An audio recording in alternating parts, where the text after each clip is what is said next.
अस्सलाम वालेकुम, how are you. आज हमने जिस सब्जेक्ट के बारे में पढ़ना है वो है इंग्लिश ऐसे। ऐसे के बारे में बहुत से मिथ हैं, बहुत से गलत परसेप्शंस हैं जिनमें करेक्शन की बहुत ज़्यादा ज़रूरत है। और ऐसे एक बहुत प्रॉब्लमेटिक सब्जेक्ट बन चुका है CSS एस्पायरेंट्स के लिए, क्योंकि अबाउट 99% स्टूडेंट्स हैं एस्पायरेंट्स में इस सब्जेक्ट में फ़ेल हो जाते हैं और फेलियर रेशो ऐसे में बहुत ज़्यादा है। बट ये है कि हमें कुछ स्ट्रेटजीज़ पता होना चाहिए। लाजमी नहीं है कि आपकी वोकैबलरी बहुत ज़्यादा हाई हो, बहुत ज़्यादा अच्छी हो, तभी आप एक अच्छे ऐसे को लिख सकते हैं, ऐसे को ऑप्ट कर सकते हैं। आप मॉडरेट सी वोकैब के साथ भी एक अच्छा ऐसे लिख सकते हैं। जो ज़रूरत है वो ये है कि आपको करेक्ट स्ट्रेटजीज़ पता होना चाहिए, मेथड्स पता होने चाहिए कि किस तरह हम ऐसे के पेपर को क्लियर कर सकते हैं, अच्छा ऐसे लिख सकते हैं और आउटलाइन वगैरह, इंट्रोडक्शन वगैरह परफेक्ट लिख सकते हैं।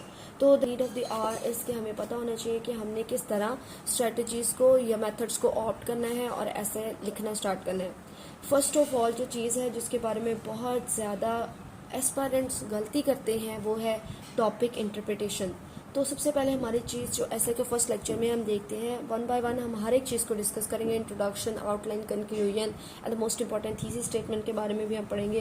फिर उसके बाद बॉडी पैराग्राफ, ये सारी चीज़ पढ़ेंगे। वो है कि किस तरह हमें फोकस करना है टॉपिक के ऊपर और रेलिवेंट लेना है। और सेकेंड चीज़ ये है कि हम आज के लेक्चर में मैं आपके साथ शेयर करूँगी कुछ इंपॉर्टेंट सोर्स जिसको रीड करने के बाद आप इस काबिल हो जाएंगे कि आप क्रिटिकल एनालिसिस कर सकें और एक अच्छा ऐसे ऑप्ट कर सकें। ऐसे में जो सबसे इंपॉर्टेंट चीज़ होती है वो होती है आपका एनालिसिस। आपने कितनी अच्छी तरह एक टॉपिक को इंटरप्रेट किया है, कितनी अच्छी तरह आपने टॉपिक को समझा है, आपने फोकस किया है टॉपिक पे, नहीं आप टॉपिक से रेलिवेंट रहे हैं या नहीं रहे। तो ये सारी चीज़ें बहुत ज़्यादा इंपॉर्टेंट होती हैं। फर्स्ट ऑफ ऑल ये है कि आपने क्या करना है, आपने बिल्कुल सिंपल जिस तरह लोग करते हैं कॉजेज, इम्पैक्ट और इफेक्ट के ऊपर फोकस नहीं करना। फॉर एग्जांपल अगर आपके पास एक टॉपिक आ गया threats of climate change and ways to encounter it, तो बहुत से एस्पिरेंट्स क्या करते हैं, उन्होंने देख लिया कि इसमें क्लाइमेट चेंज का नेम आया हुआ है, तो वो क्या करते हैं, जो उन्होंने क्राइम किया होता है, जो उन्होंने लर्न किया होता है वो होता है कि क्लाइमेट चेंज के कॉजेज क्या हैं, क्लाइमेट चेंज के इम्पैक्ट्स क्या हैं, इफेक्ट्स क्या होते हैं। तो वो क्या करते हैं, सिंपली क्लाइमेट चेंज की हेडिंग देने के बाद, इंट्रोडक्शन देने के बाद, क्लाइमेट चेंज की डेफिनेशन लिखने के बाद उसके कॉजेज और इम्पैक्ट लेते हैं। That's not the correct method. आपने क्या करना है, सबसे पहले फोकस करना है कि टॉपिक हमारे पास क्या है, टॉपिक हमसे क्या डिमांड कर रहा है, उसकी डिमांड क्या है, उसने पूछा क्या है।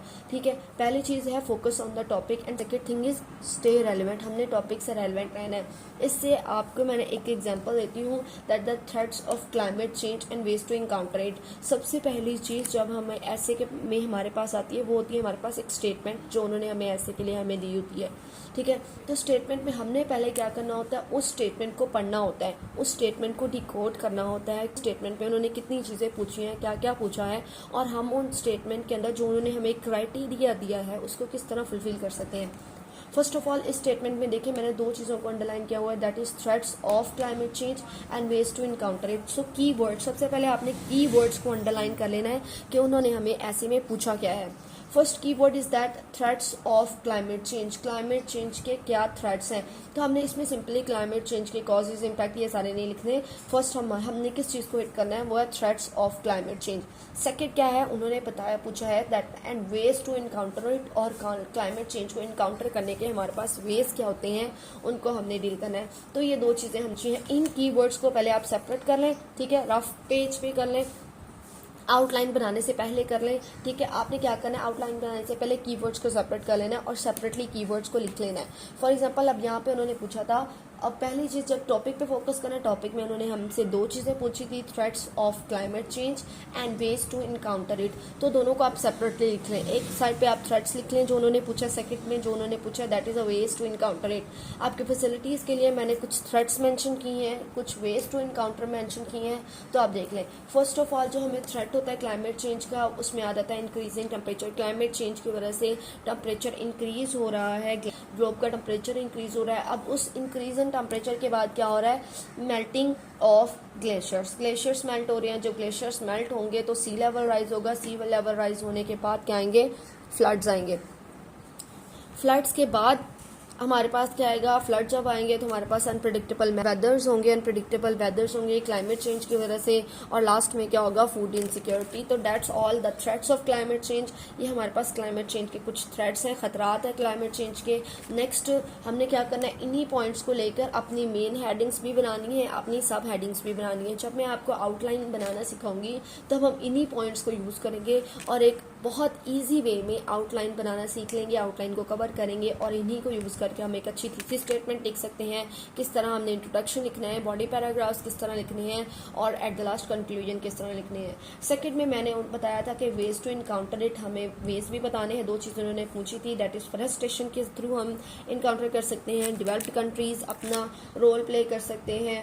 उसके बाद हम यूज़ कर सकते हैं रीन्यूएबल एनर्जी रिसोर्सेज को, और कंपेन्स हो सकती हैं, कुछ इंटरनेशनल ट्रीटीज़ हो सकती हैं, क्योटो प्रोटोकॉल्स को पैक्ट्स हो सकते हैं, COP28 या फिर जो इस बार मीटिंग हुई है COP की मीटिंग हो सकती हैं।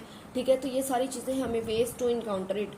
ठीक है, अब ये दो चीज़ें उन्होंने पूछी थी, एक हमारे पास उन्होंने पूछा था थ्रेट्स ऑफ क्लाइमेट चेंज उन्होंने पूछा था, सेकंड हमें उन्होंने पूछा था वेज टू इनकाउंटर इट। अगर आपके पास क्रिटिकल एनालिसिस की स्किल है, आप इजीली एनालाइज कर सकते हैं कि हम जो भी चीज़ पढ़ते हैं वो एज इट इज़ पेपर में नहीं आएंगी। हमने क्या करना होता है, उन चीज़ों को जिनको हम पढ़ते हैं उनको इन्वायरमेंट के साथ, हमारी सराउंडिंग्स के साथ रिलेट करना है, क्रिटिकली एनालाइज करना है। अब क्लाइमेट चेंज के बारे में हम मोस्टली बहुत सी चीज़ें जो एनालाइज करते हैं, हमारे इर्द गिर्द का टेम्परेचर इंक्रीज हो रहा है, मेल्टिंग ऑफ एशेस हो रहा है, जो फ्लड्स हमें ऑब्जर्व करते हैं, तो ये चीज़ें हैं जो हम क्रिटिकली एनालाइज करते हैं। क्रिटिकल एनालिसिस के बाद हम इस काबिल होते हैं कि हम किसी भी टॉपिक के ऊपर कुछ भी लिख सकते हैं। ठीक है, तो फर्स्ट थिंग कि आपने क्या करना है, क्रैमिंग को अवॉइड करना है और उसके बाद बिल्कुल भी क्रैम्ड मटीरियल को, रेडीमेड मटीरियल को ऑप्ट नहीं करना। आपने क्या करना है, सबसे पहले फोकस करना है कि आप खुद से लिखें। अगर आपको लिखना नहीं आता तो आप सिंपल पैराग्राफ से स्टार्ट करें, एक सिंपल बॉडी पैराग्राफ से लिखना स्टार्ट करें। जब आपको पैराग्राफ राइटिंग सिखाई जाएगी तो उसमें आपको कुछ रूल्स बताए जाएंगे कि what are the components of good paragraph. तो उन कंपोनेंट्स को मद्देनजर रखते हुए आप क्या करेंगे, पैराग्राफ लिखना सीखेंगे Aahista Aahista with passage of time. आप पहले एक पैराग्राफ एक दिन में ऑप्ट करते हैं, एक लिखते हैं, फिर 2 पैराग्राफ लिख लेंगे, 3 लिखेंगे। इस तरह आहिस्ता आहिस्ता आप हैबिचुअल हो जाएंगे कि आप एक अच्छा और इम्पॉर्टेंट और क्लियर ऐसे लिख सकेंगे। अब ऐसे के सबसे पहले जब हमारे पास आता है तो हमारे पास 10 टॉपिक होते हैं। पहली चीज़ जो आपने करनी है वो है चूज़ टॉपिक वाइजली। आपने जिस टॉपिक के ऊपर लिखना है, जिस स्टांस के ऊपर लिखना है, आपने उसको वाइजली चूज़ करना है कि इधर you are familiar with this topic और नॉट। आप इस काबिल हैं कि जो टॉपिक आप चूज़ कर रहे हैं उसमें आप लिख सकें। आपने उसके ऊपर 2500 to 3000 वर्ड्स का ऐसे लिखना होता है। मोस्टली आप इस लेंथ को मीट भी नहीं कर सकते, लेकिन आपने अच्छा रेलिवेंट कंसिस्टेंसी के साथ, फोकस के साथ, अगर आपने 2000 वर्ड्स का भी ऐसे लिखा है एंड दैट्स इनफ, आपने उसको ठीक लिखा है, आउटलाइन ठीक बनाई है, तो आप क्या होता है 2500 तक ऐसे भी लिखेंगे एंड दैट्स इनफ। ठीक है, तो फर्स्ट ऑफ ऑल हमारे पास जो 30 जिससे हम इनकाउंटर करते हैं, ऐसे का पेपर हमारे सामने आता है तो हमारे पास आते हैं 10 डिफरेंट टॉपिक्स, 10 डिफरेंट स्टांसेस या टॉपिक्स। तो हमने उन टॉपिक्स में से एक टॉपिक को चूज़ करना होता है। और सबसे इंपॉर्टेंट चीज़ होती है, आपने फोकस के साथ, आपने 5 मिनट में इसको चूज़ नहीं करना, आप Aahista Aahista with passage of time देखें, एनालाइज करें, सबके कीवर्ड्स को सेपरेट करें और देखें कि वो कौन से कीवर्ड्स हैं जिनके बारे में आपके पास मैक्सिमम इंफॉर्मेशन है, आप बहुत ज़्यादा फेमिलियर हैं उन टॉपिक से और वो आपने कहीं ना कहीं प्रैक्टिस किए हुए हैं। तो ये वर्ड्स से अकॉर्डिंग आप अपने ऐसे के टॉपिक को सेलेक्ट करें। ठीक है, तो सबसे पहले इंपॉर्टेंट चीज़ ये होती है कि आपने टॉपिक को किस तरह ऑप्ट किया है, टॉपिक से रेलिवेंट भी है, आपने कीवर्ड्स को सेपरेट किया है, और ये है कि आपने वैसे ही राइट करना स्टार्ट नहीं कर देना। आपने टॉपिक को अच्छी तरह इंटरप्रेट करना है, करेक्टली फोकस करना है टॉपिक के ऊपर, और सबसे इंपॉर्टेंट चीज़ उस टॉपिक के ऊपर रेलिवेंसी के साथ लिखना है, उस टॉपिक से रेलिवेंट रहना है, just stay relevant to that topic. अब इस ऐसे के अंदर मोस्टली एस्पायरेंट्स क्या करते होंगे, वो उन्होंने देख लिया है, जिस तरह मैं आपको पहले बता रही थी, क्लाइमेट चेंज का टॉपिक है, कॉजेज, इम्पैक्ट, इफेक्ट, ये सारा कुछ लिख देंगे। ये इतना सारा लिखने की ज़रूरत नहीं है। जो एग्जामिनर की डिमांड है, आपने सिर्फ उस क्राइटेरिया को फुलफिल करना है जो उन्होंने हमसे पूछा है।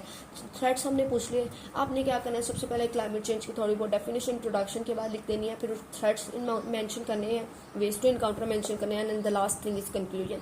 तो आप टॉपिक से रेलिवेंट रह के कीवर्ड्स को फॉलो करके भी एक अच्छा कॉम्प्रिहेंसिव और ऐसे लिख सकते हैं, एंड दैट्स इनफ कि आपकी कीवर्ड्स को डिकोड करते हैं और उसके बाद उन्हीं कीवर्ड्स को फॉलो करते हुए आप एक अच्छा ऐसे लिखते हैं। शुरू शुरू में बहुत सी प्रॉब्लम्स आती हैं एस्पायरेंट्स को कि उन्होंने बहुत सुना होता है कि ऐसे सबसे मुश्किल सब्जेक्ट है, ऐसे में फेलियर रेशो ज़्यादा है। ये एक रियलिटी है, इसमें कुछ भी गलत नहीं है कि हाँ ऐसे में मैक्सिमम मेजॉरिटी वो जो है फेल हो जाती है, बट इसमें इसकी भी कुछ रीजंस हैं। रीज़न में सबसे पहले रीज़न जो इंपॉर्टेंट जो मैंने आज डिस्कस किए वन बाय वन मैं आपको रीजंस भी बताती जाऊँगी कि फेलियर की वजूहत क्या है। रीजंस के साथ मैं उनका सोल्यूशन भी बताऊँगी। पहले रीज़न ये है कि एस्पायरेंट्स क्या करते हैं, वो कीवर्ड्स को डिकोड नहीं करते, simply crammed material, readymade material को यूज़ करते हैं, बुक्स बाय करते हैं, क्रिटिकल एनालिसिस नहीं करते। तो सबसे इंपॉर्टेंट चीज़ वो ये है कि आपने कीवर्ड्स को डिकोड करना है, रेलिवेंट रहना है, टॉपिक के ऊपर फोकस करना है, एंड दैट इज़ अ की for attempting comprehensive and detailed ऐसे विद रेलिवेंसी। तो आपने क्या करना है, रेलिवेंट रहना है। सेकंड ये है कि मैं आपके साथ कुछ सोर्सेज को डिस्कस करूंगी as it is our first lecture. So आपके साथ मैं डिस्कस करूंगी 5 to 6 इंपॉर्टेंट सोर्सेज और आपको कुछ बुक्स बताऊंगी, रिकमेंड करूंगी, सो दैट कि आप साथ साथ उनको भी रीड करें और इन केस के आपको कोई ऐसे आ जाए जो उन टॉपिक से, उन चीज़ों से रेलिवेंट करता है, तो आप इजीली कोई फैक्ट्स, फिगर, कोट वगैरह को ऑप्ट कर लें। कि आप ऐसे के लिए कौन से सोर्स को यूज़ कर सकते हैं। ये सोर्सेज ना सिर्फ आपको ऐसे में हेल्पफुल होंगे बल्कि करंट अफेयर हो गया, पाक अफेयर हो गया और बहुत से इंपॉर्टेंट सब्जेक्ट्स हैं जिनमें ये सोर्स IR हो गया हेल्पफुल है। फॉर एग्जांपल फर्स्ट हमारे पास सोर्स है institute of strategic studies Islamabad, तो ये बहुत इंपॉर्टेंट पेज है, ठीक है। और सेकेंड है हमारे पास इस्लामाबाद पॉलिसी रिसर्च इंस्टीट्यूट, ये भी बहुत इंपॉर्टेंट सोर्स है। आप गूगल पे इसको सर्च करें, इनकी पब्लिकेशंस हैं, आप उनको प्रिंट कर सकते हैं, उनके आर्टिकल्स को, मैगजीन्स को, और बहुत इंपॉर्टेंट है, आपको क्रिटिकल एनालिसिस में हेल्प करेंगे। थर्ड हमारे पास आ रहा है अल जजीरा इनसाइड स्टोरी, ये एक टॉक शो है, इससे भी आपको बहुत इंफॉर्मेटिव है, बहुत सी अच्छी इन्फॉर्मेशन आपको मिल सकती है। फोर्थ हमारे पास आ रहा है डॉन का सोर्स, डॉन के एडिटोरियल्स, ओपिनियंस, ठीक है, आप इनको रीड कर सकते हैं और एक अच्छी फैक्ट बुक भी बना सकते हैं। फैक्ट बुक बनाने का मेथड भी मैं आपके साथ डिस्कस करूंगी, फिर उसके हिसाब से आप फैक्ट बुक बना सकते हैं। फोर्थ है हमारे पास कुछ important YouTube channels, for example TRT world and TRDR news. और फिफ्थ हमारे पास है कुछ important Facebook pages, world economic forum and sustainable development policy. आपने सिर्फ इन्हें फॉलो ही नहीं करना, आपने इन पे जो इंपॉर्टेंट चीज़ें हैं, जो इंपॉर्टेंट आर्टिकल्स वगैरह शेयर होते हैं, जो इन्फॉर्मेशन शेयर होती है, आपने उनको एनालाइज करना है, देखना है, क्रिटिकल एनालिसिस की स्किल डेवलप करनी है। उसके बाद बुक्स को, क्रिटिकल एनालिसिस बहुत ज़्यादा इंपॉर्टेंट है। कुछ बुक्स मैं रिकमेंड करूंगी आपको। First of all is why nation fail, जो कि लिखी गई है जेम्स रॉबिन्सन है, और एक और उनके साथ आई थिंक राइटर है, उन्होंने लिखी है 21 lessons for the 21st century, you all know Harari की बुक है, बहुत इंपॉर्टेंट है। ये बुक्स आपको हेल्प करती हैं कि आप क्रिटिकल एनालिसिस सीखें, क्रिटिकली एनालाइज करें चीज़ों को। आपने सिर्फ रीडिंग ही नहीं करनी इन बुक की, आपने अच्छी तरह इनको समझना है। राइटर्स ने सबसे इंपॉर्टेंट चीज़, रीडिंग आपके एक्सप्रेशन को डेवलप करने में हेल्प करती है। तो जब आप ज़्यादा से ज़्यादा रीडिंग करेंगे तो आपका एक्सप्रेशन डेवलप होगा। तो ये सोर्सेज हैं, आप इनको फॉलो करके अपने ऐसे में, ना सिर्फ ऐसे में बल्कि एक अच्छा एक्सप्रेशन भी डेवलप कर सकते हैं जो आपके दूसरे सब्जेक्ट्स में भी हेल्पफुल होगा। तो दैट्स अबाउट टुडे। जो ऐसे था उसका मैंने आपको एक ओवरव्यू दिया है कि आपने किस तरह टॉपिक से रेलिवेंट रहना है और उसके बाद फोकस करना है टॉपिक पर, कीवर्ड्स पे फोकस करना है। पहली चीज़ जैसे ऐसे में वो होता है टॉपिक, तो टॉपिक किस तरह चूज करना है, कीवर्ड्स को किस तरह देखना है और उस हिसाब से ऐसे किस तरह ऑप्ट करना है, रेलिवेंसी किस तरह शो करनी है, ये मैंने आपके साथ शेयर किया। और उसके बाद मैंने आपके साथ कुछ सोर्सेज शेयर किए ऐसे के लिए और दूसरे सब्जेक्ट्स के लिए। उन सोर्सेज में इंपॉर्टेंट आर्टिकल्स को, मैगजीन्स को पढ़ के आप इजीली एनालिसिस करना सीख सकते हैं। That's all about today. Thank you so much. अल्लाह हाफिज़।